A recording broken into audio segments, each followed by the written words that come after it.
Friends, welcome back to the channel Ashish sir. आज के इस वीडियो में हम बात करने वाले बहुत इंपॉर्टेंट टॉपिक पर फाइनल ईयर एग्जामिनेशन। जैसा कि आप सभी को पता है, उदय सामंत सर आज लाइव आए थे। लाइव आने के बाद उन्होंने कुछ चीज़ों के ऊपर बात की थी, प्रेस कॉन्फ्रेंस की थी और उन्होंने एबीपी माज़ा को भी इंटरव्यू दिया। उसके बाद उनकी प्रेस कॉन्फ्रेंस हुई जो ऑफिशियली थी। तो क्या उन सारी चीज़ों से हमें बहुत ज़्यादा टेंशन है? यस। तो क्या हमारे उस पर्टिकुलर प्रेस कॉन्फ्रेंस में जो उन्होंने मल्टीपल चॉइस क्वेश्चंस की बात की, क्या सिर्फ वही क्वेश्चंस वही ऑप्शंस अवेलेबल है? तो ऐसा बिल्कुल नहीं है। तो how many options are available? तो यहाँ पर फिलहाल एग्जामिनेशन कंडक्ट करने के लिए देयर आर 3 ऑप्शंस अवेलेबल। यहाँ पर अभी भी यूनिवर्सिटी के पास ऑप्शंस अवेलेबल है। उदय सामंत सर ने क्लियरली कहा कि ये 3 ऑप्शंस में से कोई भी एक ऑप्शन यूनिवर्सिटी अपने लेवल पर अडॉप्ट कर सकता है। यहाँ पर यूनिवर्सिटी को अपने एग्जामिनेशन हेड से, एग्जामिनेशन डिपार्टमेंट से बातचीत करके वो चीजें अडॉप्ट करनी है। पहला ऑप्शन जो आप अवेलेबल है वो है असाइनमेंट बेस्ड असेसमेंट, दूसरा ओपन बुक एग्जामिनेशन और तीसरा ऑप्शन अवेलेबल है मल्टीपल चॉइस क्वेश्चन। तो फिलहाल यहाँ पर मल्टीपल चॉइस क्वेश्चंस के लिए गाइडलाइंस इशू कर दी गई है। यहाँ पर उन्होंने क्लियरली कहा है कि मल्टीपल चॉइस क्वेश्चन जो होगा वो कुछ इस तरीके से होगा, क्योंकि इसके प्रपोजल्स गवर्नमेंट ने ऑलरेडी पुट ऑन किए हुए हैं। यहाँ पर उन्होंने सबसे पहली बात की कि गवर्नमेंट ने सजेशन दिया था वाइस चांसलर्स को कि हमें एग्जामिनेशन का जो ड्यूरेशन 3 घंटे का होता है उसे थोड़ा सा रिड्यूस करना होगा। तो यहाँ पर उसके उनके सजेशंस को माना गया और यहाँ पर एग्जामिनेशन के ड्यूरेशन को 1 घंटा कर दिया गया है।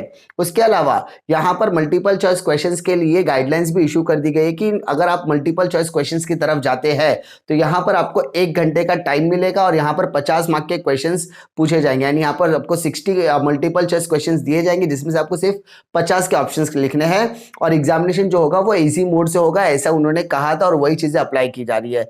अगर किसी बच्चे के पास अगर इंफ्रास्ट्रक्चर अवेलेबल नहीं है, लैपटॉप अवेलेबल नहीं है, मोबाइल अवेलेबल नहीं है, या लैपटॉप और मोबाइल उसके पास अवेलेबल है लेकिन वाईफाई की अवेलेबिलिटी नहीं है, तो ऐसे टाइम पर ऐसे बच्चों का भी नुकसान नहीं होना चाहिए। इसकी चिंता भी आपको करनी होगी, जिसके बारे में उन्होंने बातचीत की हुई है इन पूरे इंफ्रास्ट्रक्चर के बारे में। उसके बाद एटीकेटी बैकलॉग कॉरेस्पॉन्डेंस कोर्सेज के लिए भी आपको प्लान करना है, ऐसा गवर्नमेंट ने वाइस चांसलर से गुजारिश की थी। तो उन सारी रिकमेंडेशंस को यहाँ पर मानते हुए दिख रहा है और रिपोर्ट में क्या क्या चीजें लिखी है वो सारी चीजें हम लोग आज डिस्कस करने वाले हैं।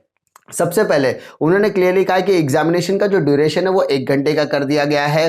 दूसरा 50-50 का असेसमेंट होगा, 50 mark on the basis of internal examination, जिसके अंदर आपको वाइवा या प्रैक्टिकल्स, तो जहां जहां पर प्रैक्टिकल्स था वहां पर अब वाइवा की फैसिलिटी के बारे में बातचीत की जा रही है। और 50 मार्क्स एक्सटर्नल हो सकते हैं, वो एक्सटर्नल में multiple choice question, assignment assessment और ओपन बुक एग्जामिनेशन, तीनों में से कौन सा अडॉप्ट करना है ये यूनिवर्सिटी के चांसलर्स के ऊपर अभी भी डिपेंड करता है। तो यहां पर अभी वो डिसाइड करेंगे। तीसरा मल्टीपल चॉइस क्वेश्चन का मैंने बता दिया 50। यहां पर टाइम टेबल 7 सितंबर तक रिलीज करने की बात उन्होंने कही है। उसके बाद जिन बच्चों के पास फैसिलिटी नहीं है, लैपटॉप नहीं है, कंप्यूटर नहीं है या फिर मोबाइल फोन नहीं है, ऐसे बच्चों के लिए एमकेसीएल सेंटर्स की सेवा अवेलेबल होगी, फैसिलिटी अवेलेबल होगी। एमकेसीएल सेंटर होता क्या है, मोस्ट ऑफ द लोग ये पूछते हैं। तो आपके नियर बाय में कंप्यूटर क्लासेस तो होता ही है। नॉर्मली 90% से ज्यादा कंप्यूटर क्लासेस जो होते हैं वो एमकेसीएल सेंटर्स होते हैं। तो यहाँ पर एक्सेस करना आपके लिए बहुत ज़्यादा इजी हो जाएगा। जहाँ पर आप एमएससीआईटी सीखते हो वहाँ पर MS-CIT Maharashtra certificate of computer certification in IT आप लेते हो, तो एमएससीआईटी आपने कभी ना कभी किया होगा या किसी भी तरीके कंप्यूटर क्लास में अगर जाते हो तो 90% से ज़्यादा सेंटर्स आपके एमकेसीएल के होते हैं। तो वहाँ पर आपको ईजी अवेलेबिलिटी कराने की कोशिश की जाएगी अगर आपके पास इंफ्रास्ट्रक्चर अवेलेबल नहीं है और अगर आप गवर्नमेंट ने या यूनिवर्सिटीज़ ने एमसीक्यू का पैटर्न अडॉप्ट किया तो। उसके अलावा और क्या है, यहाँ पर और भी उन्होंने प्रैक्टिकल्स और रिजल्ट की डेट भी उन्होंने अनाउंस की हुई है। जैसे कि आपको पता है मेजर सजेशंस क्या थे। पहला, उन्होंने प्रैक्टिकल की डेट जो है वो 15 सितंबर से चालू करने के लिए कहा है। थ्योरी की एग्जामिनेशन 1 अक्टूबर से होगी। उसके अलावा रिजल्ट को 31 अक्टूबर तक डिक्लेयर करना पड़ेगा और ऑनलाइन एग्जामिनेशन अगर आप कंडक्ट कर रहे हैं तो आपको प्रोटेक्ट मोड, यानी यहाँ पर आपको मूवमेंट करने नहीं दिया जाएगा। आप अगर एक बार विंडो ओपन कर देते हो, मोस्ट ऑफ दी कुछ बच्चे कह रहे थे सर यहाँ पे वेबकैम होगा क्या।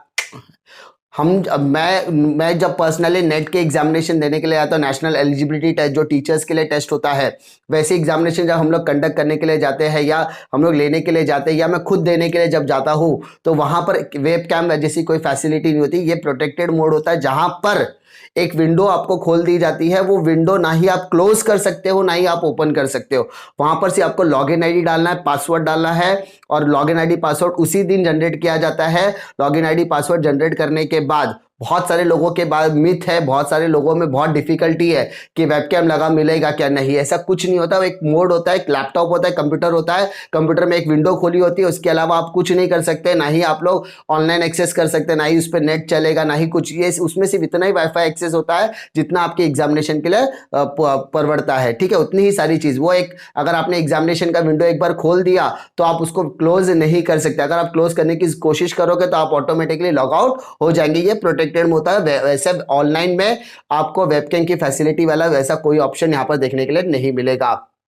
उसके बाद यहां पर आपको अप्रोक्सीमेटली 7 सितंबर तक टाइम टेबल डिक्लेयर करने की बात की है। मेजर चेंजेस क्या हुए, पहले ट्रेडिशनल मेथड में एग्जामिनेशंस होती थी, अब यहां पर किस तरीके से आपको 3 ऑप्शंस में से कोई भी एक अडॉप्ट किया जाएगा। अभी भी मैं कह रहा हूं कि ओपन बुक एग्जामिनेशन और असाइनमेंट के ऑप्शंस अभी भी अवेलेबल है, लेकिन it depends on university vice chancellors की वो कौन सा अडॉप्ट करते हैं। मल्टीपल चॉइस क्वेश्चन के लिए गाइडलाइंस उन्होंने इशू कर दी है। उसके बाद एग्जामिनेशन का जो ड्यूरेशन 3 घंटे का हुआ करता था, अब उसे रिड्यूस करके 1 घंटे का कर दिया गया है। और mode of examination online offline blended method कर दिया गया है। यानी अगर आपकी मल्टीपल चॉइस होते हैं तो आपके लिए ऑनलाइन, अगर आप ओपन बुक टेस्ट की बात करते हैं, ओपन बुक एग्जामिनेशन की, तो वहां पे ऑनलाइन और ऑफलाइन दोनों मेथड आता है, क्योंकि आपको पेपर डाउनलोड करने के लिए ऑनलाइन की जरूरत पड़ेगी और अपलोड करने के लिए बाकी का टाइम आप क्या करोगे, ऑफलाइन पेपर लिखोगे। तो ये दो ब्लेंडेड मेथड हो जाएगा। और असेसमेंट जो असाइनमेंट बेसिस है उसमें भी ब्लेंडेड मेथड, क्योंकि आपको असाइनमेंट दिया जाएगा तब आपके लिए डाउनलोडिंग या ऑनलाइन लगेगा, उसके बाद आपको एक पर्टिकुलर पीरियड ऑफ टाइम दिया जाएगा, उसमें आप असाइनमेंट करोगे। तो ये 3 मेथड अभी भी अवेलेबल है, ठीक है। तो क्या हमें ये सारी चीजें देखने के बाद टेंशन लेने की जरूरत है? फिलहाल मैं कहता हूं कि मेरे हिसाब से आपको टेंशन लेने की जरूरत नहीं है। उसका एक ही रीजन है, क्योंकि अभी तक हमारी यूनिवर्सिटी ने किसी भी तरीके का सर्कुलर रिलीज नहीं किया है, और हमें पेशेंस रखकर फिलहाल यूनिवर्सिटी के सर्कुलर का वेट करना चाहिए, क्योंकि यूनिवर्सिटी अगर सर्कुलर रिलीज करती है तो ही हमारे बारे में एग्जामिनेशन से रिलेटेड सारी क्वेरी पर पर्दा हटने वाला है। तो फिलहाल के लिए कोई अपडेट नहीं, जैसे कोई अपडेट आएगी मैं सारी चीजें आपको क्लियर करने की कोशिश करूंगा। और आज दिन भर में जितनी भी गतिविधियां हुई है वो सारी चीजों की समरी मैं आपको लेकर आने की कोशिश किया है। और अगर उम्मीद करता हूं कि आपको वीडियो पसंद आएगा, पसंद आता तो लाइक करो, दोस्तों में शेयर करो। इसी तरीके की वीडियो के लिए चैनल पर बने रहिए। मिलता हूं मैं आपको अगले वीडियो में, तब तक के लिए जय हिंद। और सबसे इंपॉर्टेंट चीज, टेंशन लेने की जरूरत नहीं है। अगर आपके एग्जामिनेशन होगी तो भी मैं आपको एग्जाम सपोर्ट की तरह पूरा हेल्प करने की कोशिश करूंगा। मिलता हूं मैं आपको अगले वीडियो में, तब तक के लिए जय हिंद।